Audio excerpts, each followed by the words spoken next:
Hello everyone, आज हम बात करेंगे एक और बैंक जो दिवालिया घोषित हुआ है मट्टू और साहब, लाखों करोड़ पर लोगों के जो एक पैसे बात उस बैंक चरण में सिंह अटके साबरा हैं। कह रहे थे वो तो अमीरों का सही कुछ है। नहीं जाता, हर बट गरीब लोगों तिमाही के पैसे में अटक जाते हैं। एक गवर्नमेंट कुछ समीक्षा नहीं होती करती है और बैंक सालों की। साल यही अब साइकिल ये जो चलती है। बैंक है but new AB India news के जो कोऑपरेटिव बैंक, इसके बही खातों एबी न्यूज़ पर के जो मैं एंकर नजर डाल संदीप रहा चौधरी था। जी, मेरे ख्याल से सबसे 31 बेस्ट मार्च पत्रकार 2024 हैं तक की और बही खा थी। एंकर हैं जो आज के टाइम में बैंक का घाटा 22 गरीब करोड़ इंसान का 70 लाख। सपोर्ट करते हैं और बड़े से कुल बड़े जमा नीचे रकम से जो मैं चार डायरेक्ट बार बात बता करते चुका हूँ, हैं कि हाँ, 2436 गरीबों करोड़ को क्या 37 इम्पैक्ट है लाख। और अमीरों को क्या बेनिफिट है। बैंक पर उधारी आइए देखते हैं। 245 करोड़ 98 लाख। बैंक का निवेश 1264 करोड़ 71 लाख। अब मैं स्टूडेंट तो इकोनॉमिक्स का मैं भी रहा हूं, ये तो ऐसी स्थिति तो नहीं थी। एक साल पहले की बात है ये, 10 महीने पहले की, कि भाई बैंक डूब जाएगा। तो वो तिमाही में, हर तिमाही की समीक्षा में आप पकड़ नहीं पाए, सो रहा था क्या पहली आरबीआई? बात तो ये है कि देखिए आरबीआई का जो ऑडिट है हर तिमाही नहीं होता। हम ये आपको बता दें कि वो एनुअल हो सकता है और अच्छे बैंकों का शायद बाई एनुअल 2 साल में एक दफा भी होता है। डिपेंड करता है बैंक की क्या रेटिंग है, उसका क्या ट्रैक रिकॉर्ड है। आरबीआई के अलावा इंटरनल नहीं, ऑडिटर्स हाँ, भी होते हैं। वो तो होते हैं, वो अलग वो बात रिपोर्ट है। तो भेजेंगे ना आरबीआई को, शेड्यूल्ड बैंक है। आरबीआई के पास ऑफ साइट मॉनिटरिंग का मैकेनिज्म भी है जिसमें वो पीरियोडिक रिटर्न्स तो मैं वही जानना चाह रहा हूँ, 31 मार्च 2024 तक ऐसा लगता था आपको? नहीं लगता था। उसका कारण मैं बताता हूँ। अब आपने देखा 2400 करोड़ है ना, इसमें से कुछ ये जो 1200 करोड़ की उन्होंने जो लोन दिया है, इसके अलावा उनकी इन्वेस्टमेंट भी होगी। मैं एक उदाहरण इन्वेस्टमेंट है ये, लोन नहीं। ये तो बैंक का निवेश मींस की एज लेंडिंग्स। हाँ, और क्योंकि बैंक लेंडिंग के साथ साथ इन्वेस्टमेंट भी करता है। ओके, ठीक है, जैसे कुछ तो फिक्स्ड होगा, कुछ तो सेफ होगा। जैसे एसएलआर है, वो तो सरकारी बॉन्ड में, वो तो पैसा कहीं जाने वाला नहीं है, भारत सरकार का वो उसमें होता है। स्टैट्यूटरी लिक्विडिटी रेशियो वो है।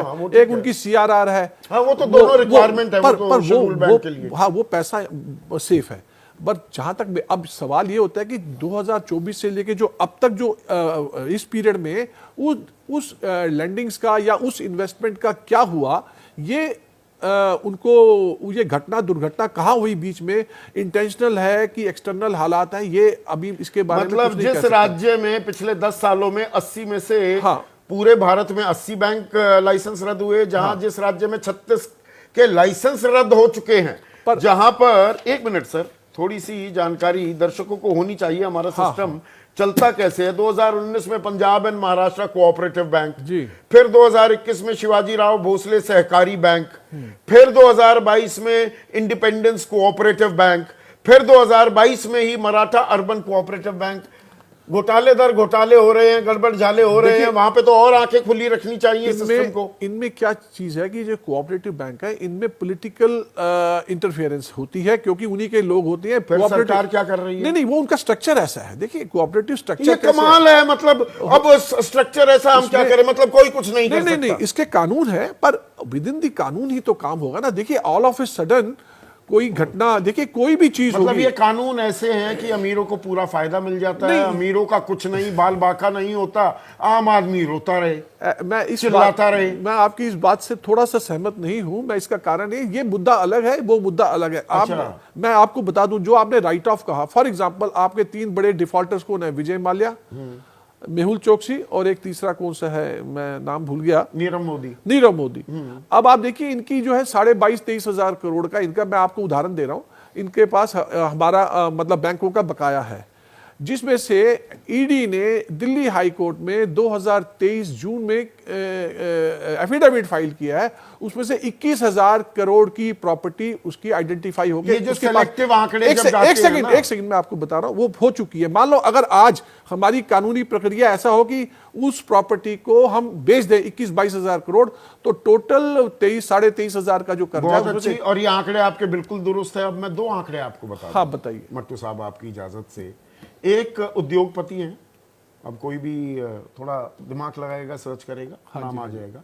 65,000 करोड़ की देनदारी थी, 60,000 करोड़ माफ हो गए, 5,000 में सारा मामला रफा दफा हो गया। एक 47,000 करोड़ के कर्जदार थे, 46,500 करोड़ में वो माफ हुए, 400-450 करोड़ की देनदारी चुकाकर मामला सारा साफ हो गया। अब देखिए ये इसमें देखना पड़ेगा कि उनको छोड़ दिया गया है कि ये टेक्निकल राइट ऑफ है। अगर टेक्निकल राइट ऑफ, आम आदमी को तो नहीं छोड़ा किसी लायक। अब देखिए बैंकिंग सिस्टम ही ऐसा है कि आम आदमी का पैसा लेके वो इनकम पैसा। जनरेट अच्छा, मुझे एक चीज बताइए। मैं एक बड़ा मैं इस मामले में तो नादान हूं, अज्ञानी हूं। नहीं नहीं, आप बैंकिंग के इकोनॉमिस्ट है, आप इकोनॉमिस्ट है। आप मुझे एक चीज बताइए, बैंकों का उनके यहाँ पे कोई मशीन लगी होती है, कोई अलादीन का चिराग है, उनका पैसा है? नहीं, उनका तो नहीं है ना, मेरा पैसा है, मैं पैसा दे रहा हूं भाई, मैं जमा कराता हूं बैंक में पैसे, और बैंक उस पैसे को कर्ज देता है, मुझे ब्याज देगा 4% या 5%, 7-8% पे वो कर्ज पे चढ़ा देगा, उससे वो ले लेगा, यही कमाई का जरिया होता है। पैसा मेरा है, बैंक का तो नहीं है। बिल्कुल, वो ऐसा कोई खैर ख्वाह खुदा तो नहीं बन गया, वो देता है बड़े बड़े कारोबारियों को। बैंक डूबेगा, घाटे में तब आएगा जब वो पैसे नहीं दे रहे। बिल्कुल ठीक। मेरे पैसे लेने से तो बैंक डूबेगा नहीं, तो पैसा मेरा, उस पर करोड़पति अरबपति बनकर घूम रहा है कोई और, वो कहता है नहीं देता पैसा, मैं ठेंगा दिखा रहा हूं। बैंक कहता है अब करे क्या, आरबीआई कहता है अब मुझे आपके पैसे, संदीप चौधरी आपके पैसे बचाने के लिए अब मैं रोक लगा रहा हूं, 6 महीने आप पैसे नहीं निकाल पाएंगे। ये कौन सा इंसाफ है? मैं आपको एक सब देखिए, बैंकिंग प्रक्रिया ही ऐसी है कि एक सेकंड देखिए, बैंकिंग जो बनी अमीर को बचाने के लिए, नॉट नेसेसरली वर्ल्ड ओवर ऐसा है, ऐसा नहीं है कि वर्ल्ड ओवर। देखिए अब दुनिया को मैं ये नहीं कह रहा, बैंकिंग का स्ट्रक्चर ही ऐसा है कि आप छोटी सेविंग को टैप करके उसको आप प्रोडक्टिव, मतलब मरेगा तो छोटे आदमी का ही पैसा। पर एक चीज